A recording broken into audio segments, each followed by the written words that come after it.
Imagine this.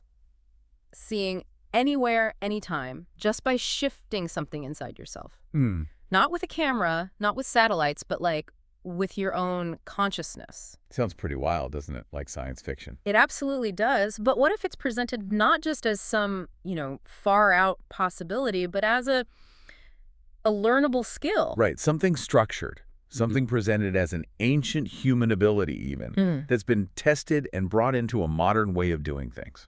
And that is exactly what we're diving into today. Yeah. Our deep dive is into the concept and practice of remote viewing, and we're looking specifically through the lens of source material from David Morehouse's work.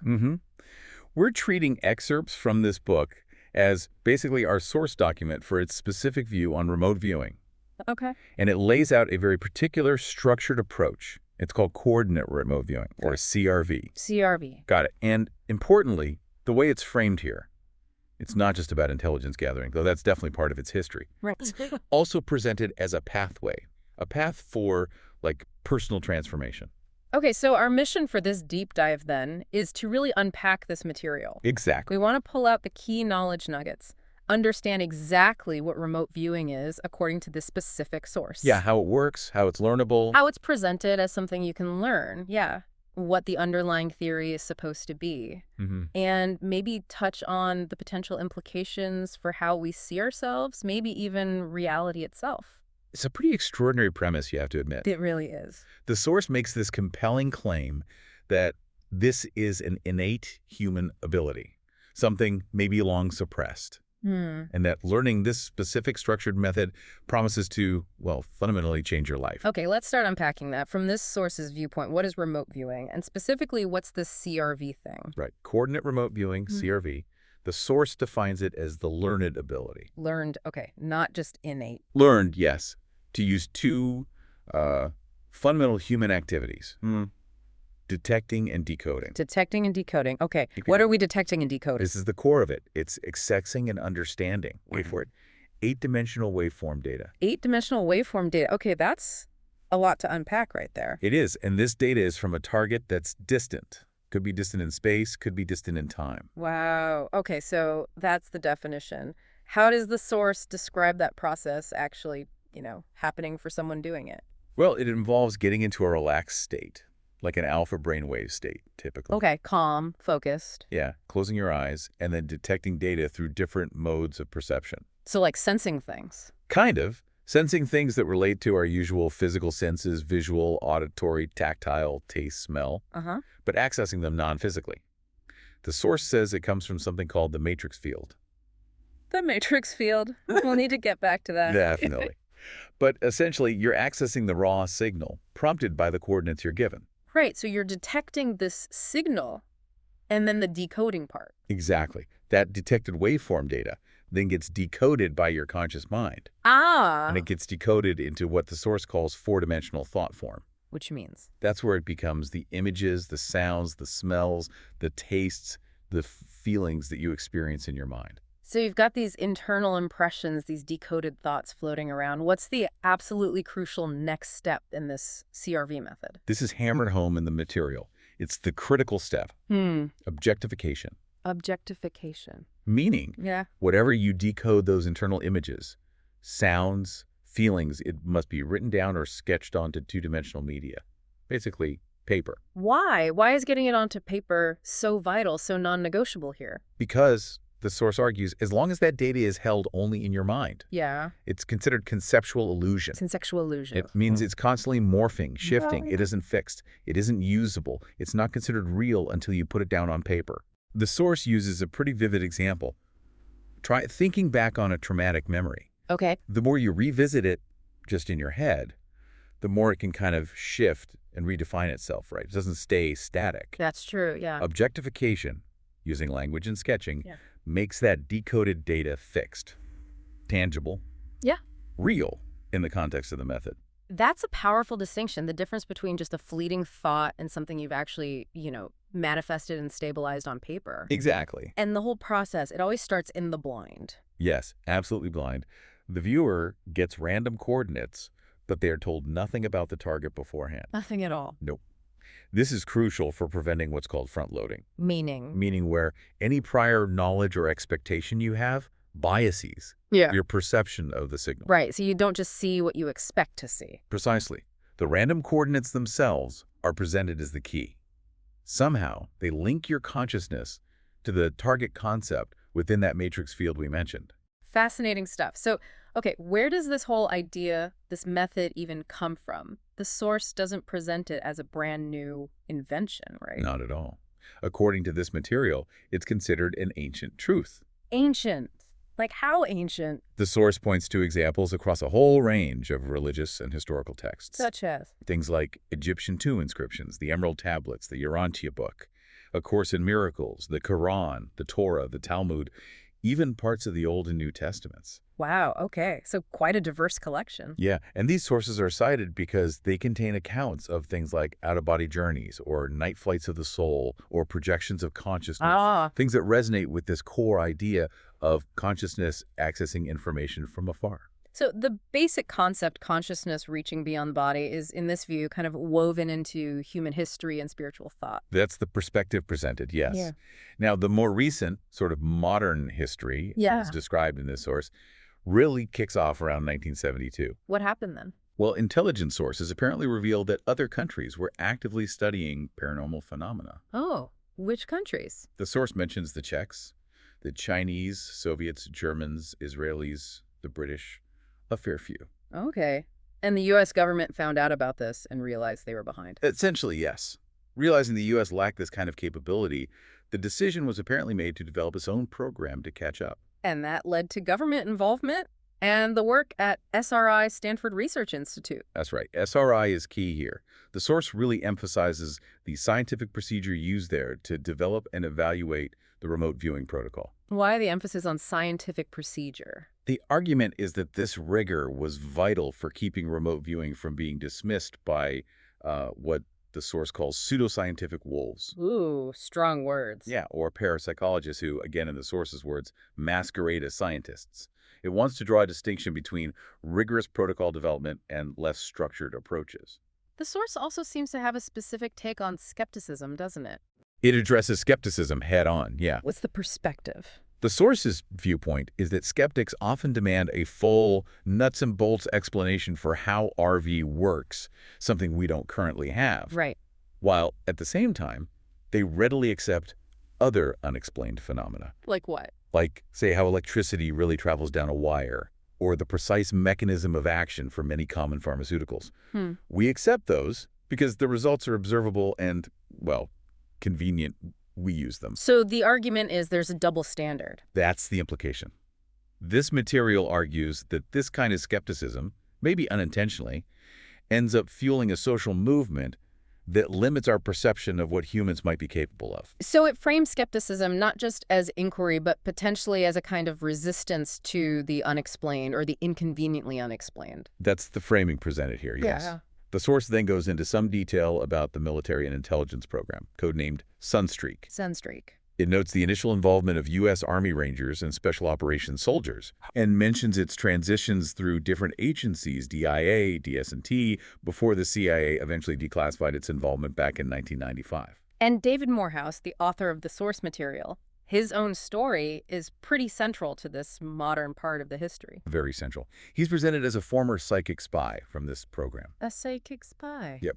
The source states that his book, Psychic Warrior, was about to be published in '95. Ah, okay. And it speculates that this impending publication prompted the CIA to kind of manage the public narrative through a media blitz.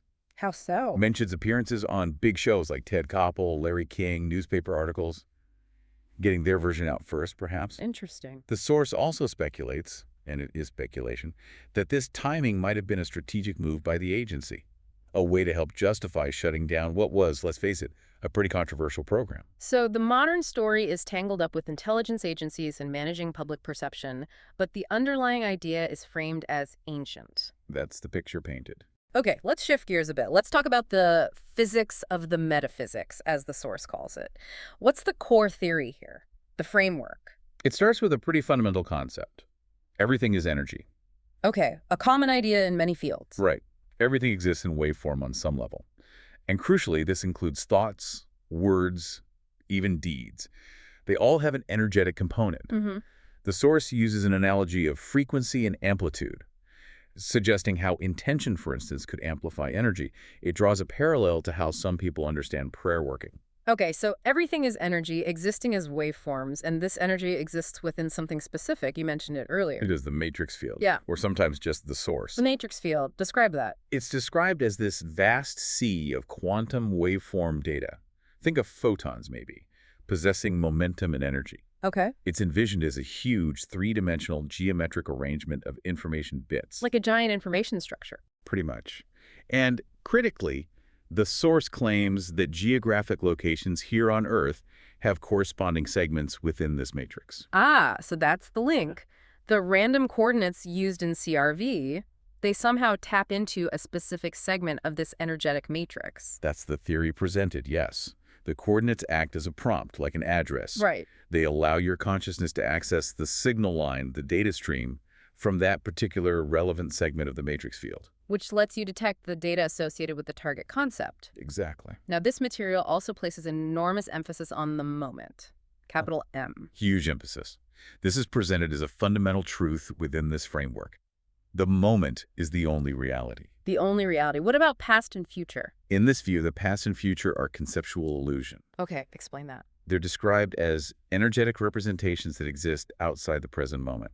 They're constantly shifting, morphing, not fixed. Only the now is real.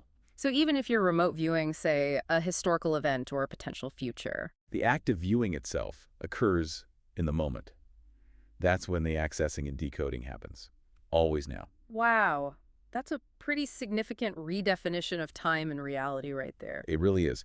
And this idea ties directly into the holographic model the source uses to describe the matrix field. A holographic, like how a hologram works, where every piece contains the whole picture. Precisely that analogy. The source gives an example. Imagine dropping stones into water. Okay, ripples. Now freeze the water instantly, locking in the waveform data from those ripples. Got it. Frozen waves. Then shatter the ice. Each tiny piece, each shard, still contains the interference pattern, the data of all the stones dropped. Right, the holographic principle. And if you shine a laser coherent light, maybe from a crystal, through that shard, you can decode the waveform and project the full 3D image of the original ripple pattern.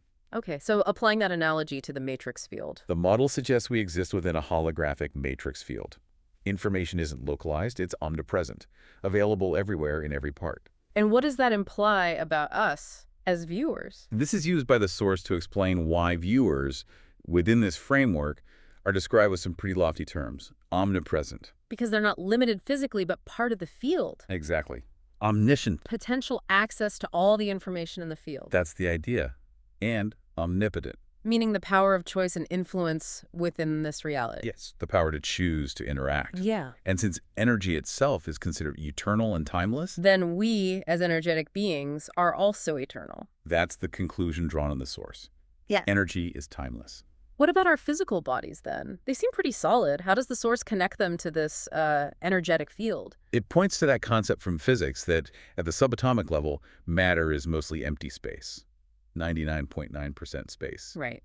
Atoms are mostly void. So the idea is that nothing is truly solid, not even our physical form. Yeah. This is used to bridge the gap, to connect our physical being directly to the energetic matrix field. We are part of it. So this whole framework suggests that mathematics can actually describe this new kind of world, this non-local domain where consciousness isn't separate. That's the argument presented. Yeah. Mathematics, in this view, helps define this non-local reality where consciousness is interconnected and where there's potential access to infinite information in waveform. Okay. That's a lot of heavy theory, the physics of the metaphysics. It is. It lays the groundwork for the method. So let's get practical. How do you actually do this, according to the source? What is the structured process of coordinate remote viewing? Well, the absolute core principle, repeated over and over in this material, is structure is everything. Structure is everything. Okay. The source states clearly that learning the structure, the specific steps and procedures, is far more important initially than getting accurate content or results. More important than being right. Way more important at first. The structure provides an orderly flow for the incoming data, and, maybe most importantly, it's designed to be self-correcting. Self-correcting. That sounds essential when you're potentially dealing with, a flood of weird data. It really is. And the source draws a sharp contrast between two roles you can take during a session: Which are, the observer and the evaluator. okay, observer versus evaluator. The observer focuses strictly on following the structure, executing the steps perfectly, and just letting the content come through without judgment. Just record what comes. Exactly. The evaluator, on the other hand, starts judging the results during the session. Is this right? Does this make sense? I can see how that would cause problems. Big problems.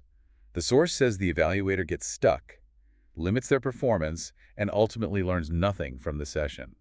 There's even a mention of a sign used in training: content be damned. Content be damned. Focus on the process. Trust the rigid process over your own initial, often unreliable judgments about the content. Got it. Structure over content. And this whole structured process, it all kicks off with the coordinates. Yes, the coordinates of the trigger. They're defined as two sets of 4 random digits. Like 1, 2, 3, 4, 5, 6, 7, 8. Something like that, yeah. Yeah. And they represent the target concept within this collective unconscious or matrix field. So, crucially, not physical map coordinates, not latitude, longitude, or GPS. Definitely not. That's a common misconception.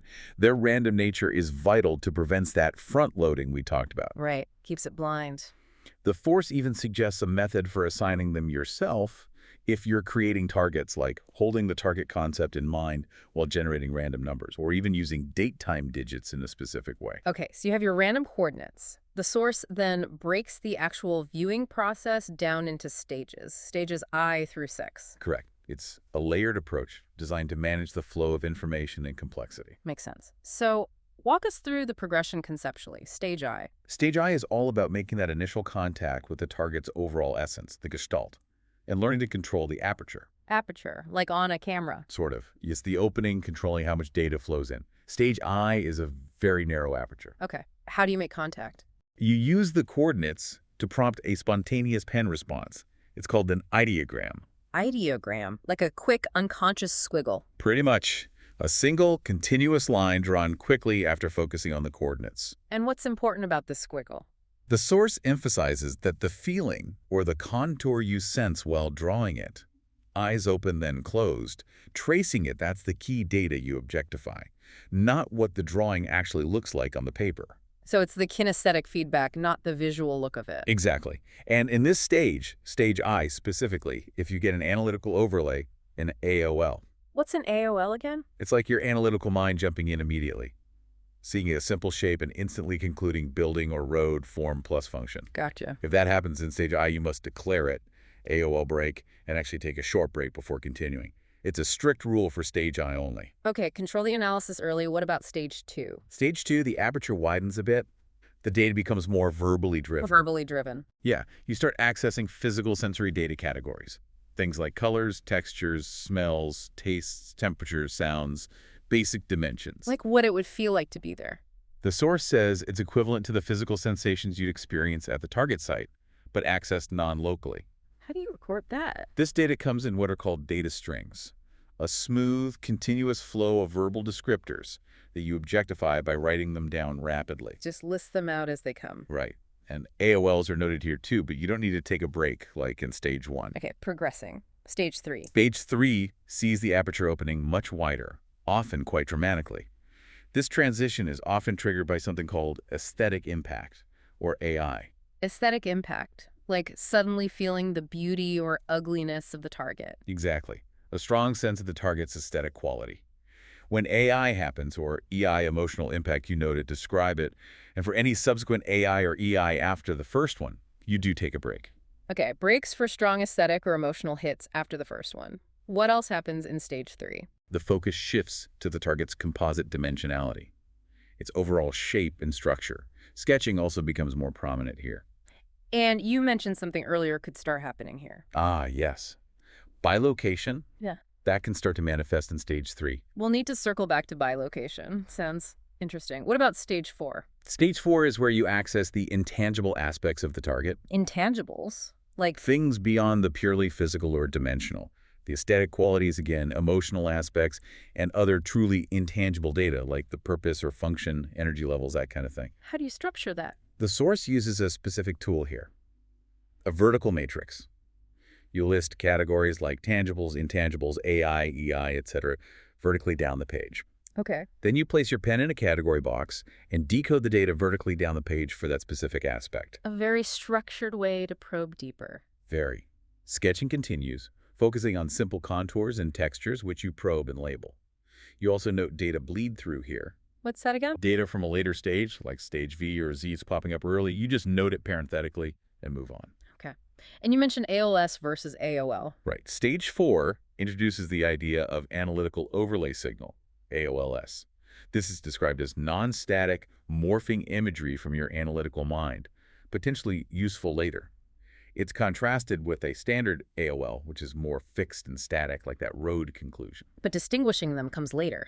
Learning to reliably tell them apart is part of advanced training, yeah.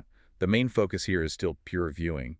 Just decode the data without adding your own analysis or conclusions yet. Got it. Now, stage V, you called it an odd duck. That's how the source describes it, yeah. It's unique Why? because it does not rely on that signal line contact from the matrix field.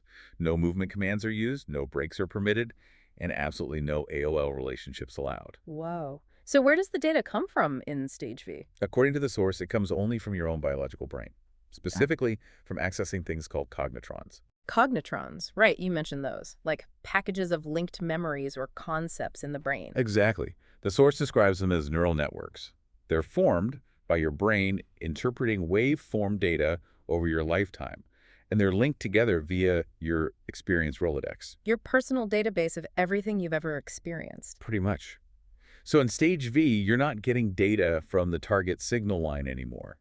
You're accessing these internal packages of linked data based on the intangibles you gathered back in stage V. How do you do that? The method involves selecting one key intangible from stage V, maybe using a technique like visual dicing on your notes, Okay. and then using that intangible as a prompt to elicit specific cognitron subelements associated with it. Some elements like. Objects, attributes, which include things like nature, function, activities, and subjects. You list these out. And there's a specific rhythm or pace for this. Absolutely crucial. The source emphasizes a metronomic cadence. Metronomic cadence, like a steady beat. Yeah. Writing these elements down quickly, maintaining a steady rhythm without pausing to think, analyze, or dig for answers. Why the speed? The idea is that the speed and rhythm help ensure you're accessing the actual pre-existing cognitrons rather than consciously fabricating connections on the spot. Fascinating. Bypassing the analytical mind through speed. That seems to be the goal. Okay, and finally, stage 6. Stage 6, according to the outline, involves working with verbal and visual sensory matrices. It also mentions concepts like modeling. Modeling. Yeah, which could be done verbally, describing a 3D shape, or even using hand movements to sculpt it in the air. Okay. The source material we're looking at provides less specific procedural detail on stage 6 compared to the earlier stages, but that's the general idea. So it's a very defined, structured journey, moving from that initial contact through physical senses, deeper into dimensions and intangibles, and finally accessing your own internal knowledge base, all while rigorously writing or sketching everything down. That's the CRV structure in a nutshell. Learning this method, it must come with some significant challenges, right? It sounds demanding. Oh, absolutely. And the source is very upfront about that. Like what? Well, first off, practice is essential. It takes real effort, hard work. It's not magic. Right. The source suggests the reason it's hard is because, essentially, our modern lives are a lifetime spent suppressing this kind of non-physical awareness. So you can't expect to just pick it up instantly. Makes sense. And that core struggle you mentioned earlier, the observer versus evaluator, that seems huge here. It's framed as perhaps the single biggest hurdle in learning. Why? Because that evaluator cycle, judging your performance, worrying about accuracy while you're doing it, it just shuts down the process. Leads to limited results, frustration, and you don't learn from the session. So you have to consciously choose the observer role. Constantly. Choose the observer. Focus only on executing the structure perfectly. Yeah. Let the content be what it is, especially early on. Content be damned. And that ties back to the conceptual illusion idea too, right? The need for objectification. Yes, another major challenge. Remembering that the images and thoughts in your head are fleeting, unstable until you write them down. Making them real on paper. Exactly. Writing or sketching is the tool that makes the data real and usable within the system. And related to that, the source points out another limitation. Which is? Your own command of language. Yeah, vocabulary. Yeah.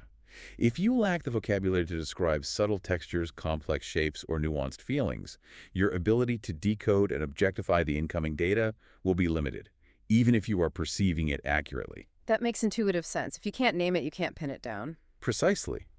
And the source suggests our modern conditioning actually works against us here. How so? Our lives filled with, simplified communication, sound bites, constant media consumption. It's seen as causing the mental muscle needed to describe the world in complex, nuanced ways to atrophy. We're losing our descriptive abilities. We're conditioned towards linguistic simplicity, which hinders this kind of detailed decoding work. Okay, what about dealing with noise, analytical overlay, AOL, and just making stuff up? Fabrication. How does the source address that unavoidable mental chatter? It acknowledges a triad of data sources operating simultaneously during any session. A triad. What are the three? One is the pure data signal from the matrix field, Yeah. the target information. Okay, the good stuff. Two is information bubbling up from your own experience Rolodex, Yeah. your memories, knowledge associations. Internal database again. And three is pure imagination or fabrication, just making things up. And all three are running at the same time. Yikes. Yep, simultaneously. Now, AOL, that analytical overlay, Yeah. is presented as often being a combination of form and function derived from that Rolodex or imagination. It's that immediate analytical leap, sees, curve, bridge. Right. It's apparently less common in the tight structure of stage I, but increases as the aperture widens in later stages. And the danger is? The source warns that if you buy into an AOL too early or believe it too strongly, Yeah. you essentially empower your imagination. And the whole process can swing out of control, devolving into pure fabrication, instead of decoding the signal. So you have to learn to recognize it, but not necessarily trust it immediately. Exactly. Learning to distinguish usable AOL signal, AOLS, that morphing imagery that might contain useful nuggets from pure fabrication, is part of the skill development, happening later. But the constant goal is pure viewing. Decode the raw data without adding your own analysis or conclusions during the structured stages. So managing these simultaneous inputs, signal, memory, imagination, is a huge part of the skill. A central part. Okay, what about data bleed through? You mentioned that briefly. That's simply when data that seems to belong to a later stage of the process shows up early. Maybe getting strong intangible data in stage 2, for example. What do you do? The instruction is straightforward. Acknowledge it, declare it on your paper, write DBT, feels purposeful, and then just move on with the structure for the stage you're supposed to be in. Don't chase it. Don't ignore it. Just note it. Exactly. Don't get stuck analyzing data that's arrived at a sequence. Okay. Now, bilocation. That sounded quite intense earlier. Can you elaborate based on the source? It does sound intense. It's described as manifesting physiological responses or sensations in your own body that seem to be coming directly from the target site. Like actually feeling pain or heat? Yeah, things like pain, changes in pulse rate, body temperature shifts, sudden sweating, things like that. Where does that come from? It's linked directly back to your own experience Rolodex, your past experiences, traumas, associations, triggered by some aspect of the target data. So it's personal. Very personal. The source says not to fear it, but there's a specific protocol. Which is? Declare a bilo break. Step away from your desk for a moment. Yeah. When you're ready to resume, you consciously move your position or distance within the target concept. Move within the target. Mentally. Yeah, mentally change your perspective relative to whatever element seemed to trigger the bilocation. Get further away, move behind it, something like that. To detach from the trigger point. Seems to be the idea. This source shares a really striking example. Oh, yeah. A student viewing a target that was a solar thermal power plant.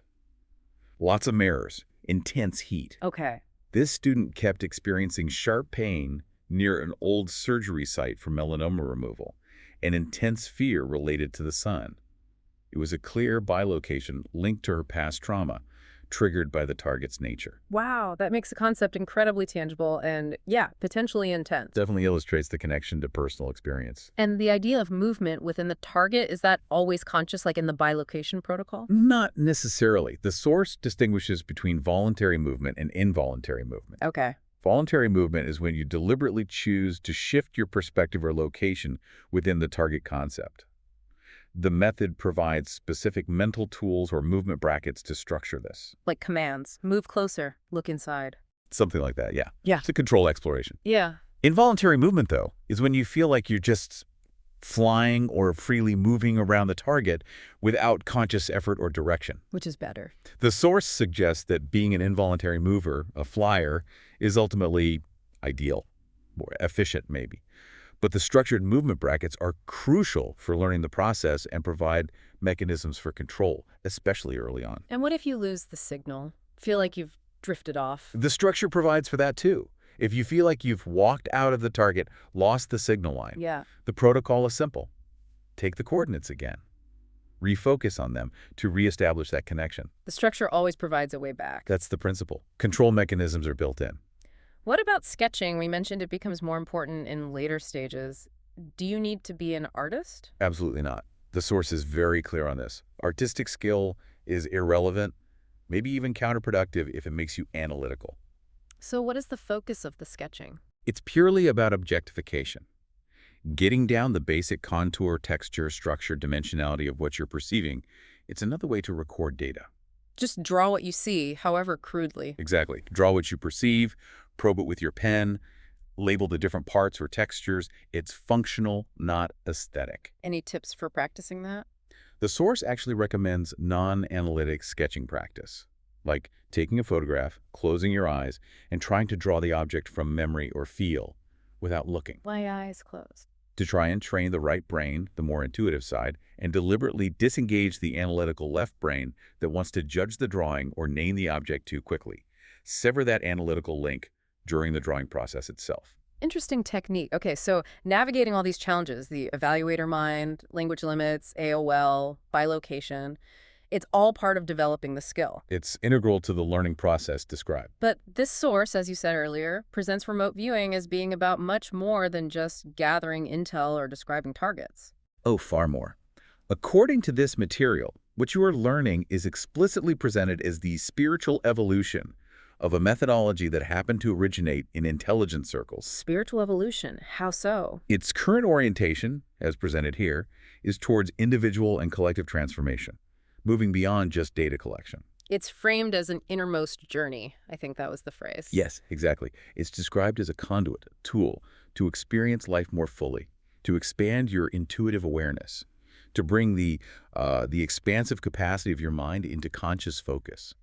So less about spying, more about self-discovery. That's the direction. It's intended to ignite a personal journey inward and beyond. Revealing what the source claims is a limitless capacity to experience all that's available across space and time. But always in the moment, right? Looping back to that core concept. Precisely. The viewing act occurs in the moment, regardless of the target's place and time. And the person's journey inward, the source suggests, helps you learn to exist more fully in that present moment where reality truly happens. The source also brings in some bigger, almost historical ideas, like the four turnings. What's that about? Yeah, that's presented as a kind of historical model. Yeah. It describes global human energetic evolution as cycling through distinct phases. Phases like? Rebuilding, followed by sustainment, then an unraveling phase, and finally a destructive phase before the cycle potentially begins again. And how long is a cycle? Roughly the length of a human life, according to this model. And it's seen as being driven by the dominant values and attitudes of the generations moving through time, what the source calls their categorical imperatives. Okay, a cyclical view of history based on generational energies. But the source suggests this isn't set in stone. It's not predetermined. That is the absolute key point made within this framework. Nothing in these four turning cycles is considered fixed if you focus on the moment. How does the moment change historical cycles? According to this view, your thoughts and actions, made consciously in the present moment, directly affect that matrix field we talked about. Right. And by affecting the field, they can influence the length and intensity of these cyclical turnings. So individual and collective choice matters. Tremendously. Choices made with positive intention in the moment generate positive energy for transformation, potentially shortening or lessening the severity of the destructive phases, for example. The encouragement is very personal. Do your part daily by living consciously in the moment. There's also a really strong theme in the material about bridging science and spirit. Yes, very prominent. What's the argument there? The source argues that while science doesn't strictly need mysticism, and mysticism doesn't need science, humanity needs both. Okay. Why? It notes that many great scientists throughout history have actually recognized the necessity of a spiritual dimension, or acknowledge the limits of purely material explanations. Right. It argues against what it calls the arrogance of either side science or spirituality, dismissing the other or standing apart. So it calls for integration. A call for building bridges of understanding between the two domains. And importantly, it suggests these bridges must be built from a place of credible compassion and common humility. Why those qualities? The idea seems to be that only through compassion and humility can we genuinely unite different perspectives, scientific, spiritual, societal, for the good of all life, rather than staying viscerally separate, sometimes adversarial camps. The source uses some powerful quotes to back this up, doesn't it? It does. Quotes attributed to figures like Fritjof Capra saying, "Science does not need mysticism, and mysticism does not need science, but humanity needs both." It references Einstein on the opposition faced by innovative thinkers from mediocre minds. Max Planck's somewhat cynical view that new scientific truths often only triumph when the old guard literally dies off. Highlighting resistance to new ideas. Exactly. And Jerry Spence is quoted preferring a mind opened by wonder than one closed by belief. All reinforcing this call for challenging assumptions, keeping an open mind, and seeing the value in both scientific rigor and spiritual exploration. So the ultimate aim presented in the source material, it really seems to be personal transformation, using this method as a catalyst. That's definitely a central promise, yes. The course, the method, is presented as offering a new understanding and awareness of personal ability and tools you have always had available. Tools we always had, like RV ability, is innate. That's the premise. It's framed as a way to design a new beginning for yourself, to learn to exist fully in the moment, armed with the knowledge that you are, quote, more than the physical world allows. And to manifest your destiny. That phrase is used, yes. The source posits that empowering yourself with this ability to perceive distantly in space-time, an ability you supposedly always had, opens a door. A door to what? A door to fundamentally changing how you see yourself, how you see others, how you see existence itself. That's a profound claim. It is. And it concludes with a very bold promise. Learning this will mean your life will never be the same in the most positive and beautiful manner. Wow. Quite the selling point. The source also lists some guiding principles for achieving this transformation, something called the 6 imperatives. Yes, these are presented as core principles for actually living this transformed life that the method supposedly unlocks. Can you give some examples? The source didn't list all 6 in the outline, but mentioned some prominent ones. Sure. One is forgive, but it's defined specifically as giving up your need to be right, which is seen as a prerequisite for genuine dialogue. Okay, forgiveness as letting go of being right. What else? Disagree, which sounds odd, but it means learning to genuinely identify with others' perspectives, even when you disagree, and really understanding how you know what you think you know. Self-awareness in disagreement. Interesting. Keep moving forward. That ties back to living fully in the non-conceptual present moment, believing anything is possible on the other side of the moment, not getting stuck in past limitations. And do not let others define your reality. Yeah, that's about not giving your personal power away. Avoiding negative energy loops like fear and hatred, seeking out inspiring input, and fundamentally owning your own feelings and perceptions. So practical life philosophies emerging from the RV practice. That's how they're presented. Beyond the theory and the big picture purpose, the source does get into some practical advice for just learning this method, right? Like setting up. It does, yeah. Very practical stuff. It stresses creating an optimum learning environment. Meaning? A quiet, dedicated workspace. Treated almost like a sacred space. Needs a desk, good lighting, enough room to work, and crucially, 0 distractions. Like phones off, door closed. Absolutely. No phones, no people interrupting for the duration of a typical session, which is suggested as around 90 minutes. And consistency is important. Scheduling it. Definitely. The source advises actually scheduling your training sessions, writing them down like appointments, aiming for roughly 1 chapter or 1 set of instructions per week. Don't rush it. Yeah. Exactly. Take your time. And it suggests reading the instructions multiple times before you even attempt the practical exercises. Really absorb the structure first. Interestingly, the source also mentioned that a less than perfect environment might actually have a weird benefit initially. Yeah, that was an interesting point. It suggested a little bit of initial stress, maybe from noise, or not having the perfect setup right away, while it might decrease your performance in that session, can paradoxically increase your long-term retention of the complex protocols you're trying to learn. Huh.